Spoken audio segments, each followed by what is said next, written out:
Hello, my name is Miss Daryl, and I'm going to read to you a book called Waiting for the Biblioburro. So if you look at this cover, you can see that there's a little girl. Her name is Anna, and you're going to find out a lot more about Anna. Then there's a man on a donkey. Oh, there are two donkeys, and he has a sign, and you're going to learn a lot more about that. Waiting for the Biblioburro. The story is by Monica Brown, and the pictures are by John Parra.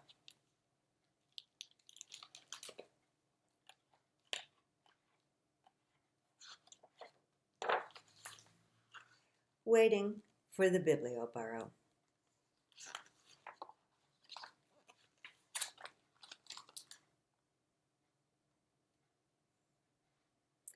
You can see from this picture that this is a house on a hill, and look very closely and notice what's in the windows.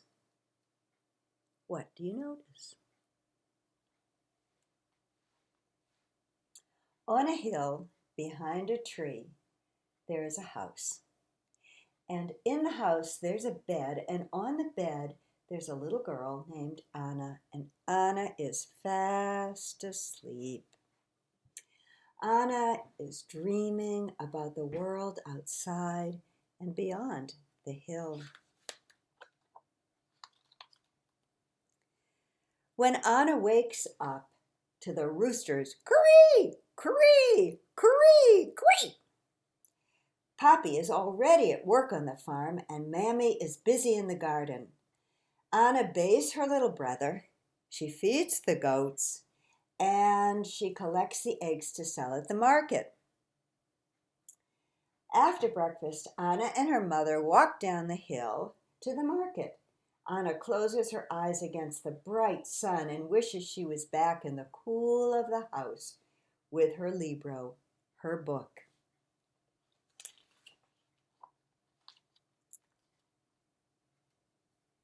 This is a picture of Anna and a very special friend.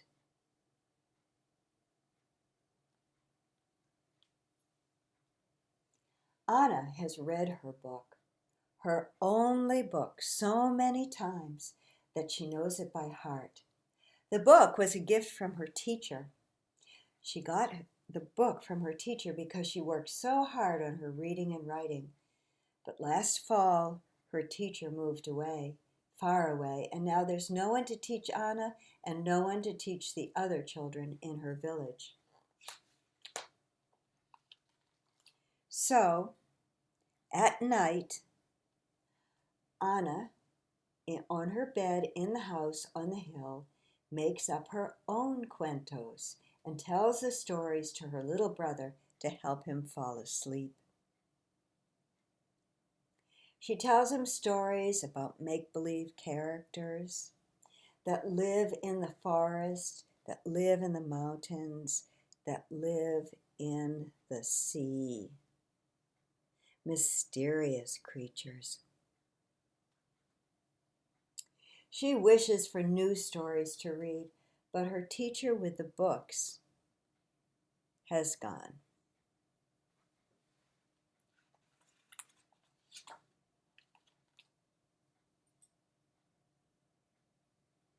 One morning, Anna wakes up to the sounds of tock-a-tock, tock-a-tock, clip-clop, clip-clop, and a loud ee-ah, ee-ah. When Anna looks down the hill below her house, she sees a man with a sign that reads Biblioburro. With the man, there are two burros. What are they carrying?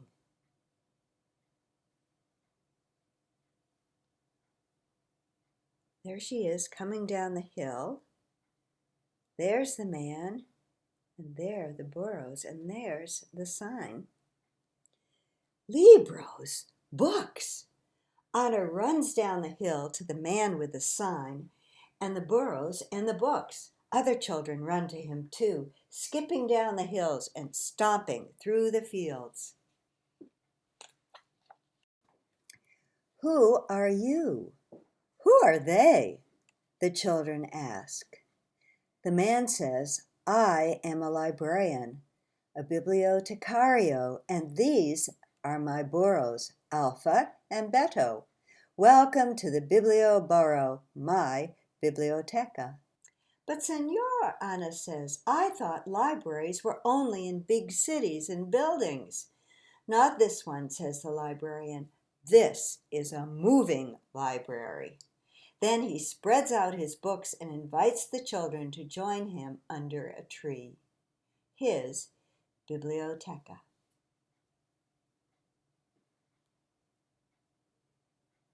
See all the children and all the books? Once upon a time, the librarian begins sharing the story of an elephant who swings from a spider's web. He reads from books with beautiful pictures, then helps the little one learn their ABCs. He sings A, B, C, D, E, F, G. Finally, he says, now, it's your turn. Pick out books, and in a few weeks, I'll be back to collect them and bring you new ones. Me too? asks Anna. Especially you, says the librarian with a smile. So many cuentos. So many stories. While Alpha and Beto chomp the sweet grass under the tree, Anna picks up book after book and finds pink dolphins and blue butterflies, castles and fairies, talking lions, and flying magic carpets. These pictures are beautiful. Look at everything.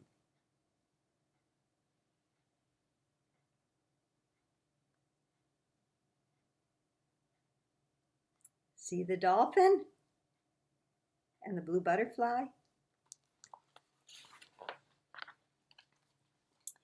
Someone should write a story about your burros, Anna tells the librarian, rubbing Alpha's nose and feeding more grass to Beto. Why don't you? He asks. Then he packs up the books and is off. Enjoy, he calls to the children. I will be back. Anna runs up the hill to her house, hugging the books to her chest. She can't wait to share her books with her brother, and that night she reads until she can't keep her eyes open any longer. Goodbye, goodbye, goodbye.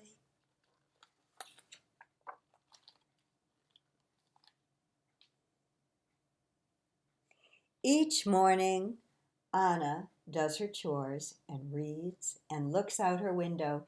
She listens for the sounds of Alpha and Beto, but weeks pass and the librarian doesn't return. When will he come back? She asks her mother, who smiles and says, Go read, Anna. When will he come back? She asks her mother, who smiles and says, Go draw, Anna. When will he come back? She asks her mother, who smiles and says, Go write, Anna. When will he come back? She asks her mother, who finally says, Go to bed, Anna.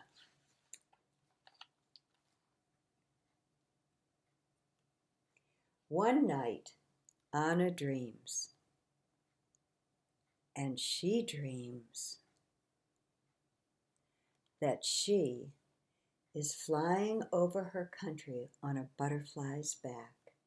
In her dream, she crosses mountains and oceans and rivers and jungles, and she brings stories wherever she goes.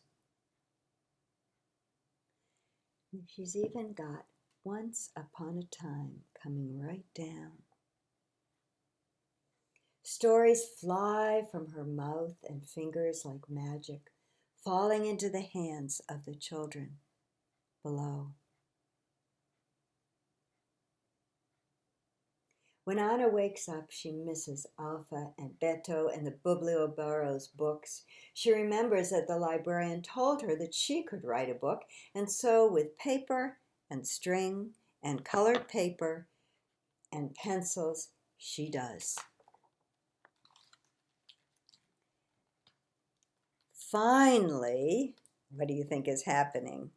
Finally, when Anna can wait no longer, and she thinks she'll never see the Biblioburro again, she wakes up to "Ee-haw!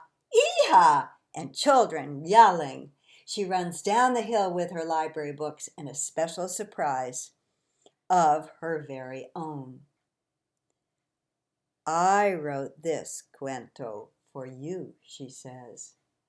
"Que bueno," the librarian says, and then he reads her story to the children under the tree.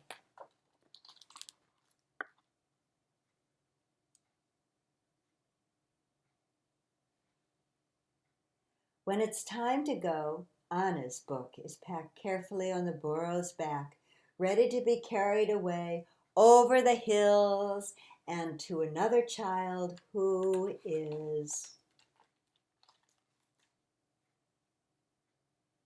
asleep on a bed on a hill behind a tree, dreaming of Alpha and Beto and all the new stories the Biblioburro will bring. The end.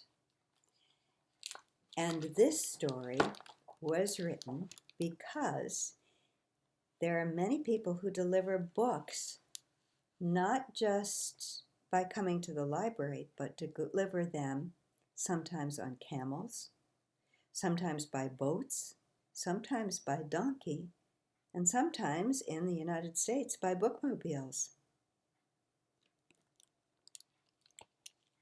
Waiting for the Biblioburro. I hope you had fun. Bye-bye.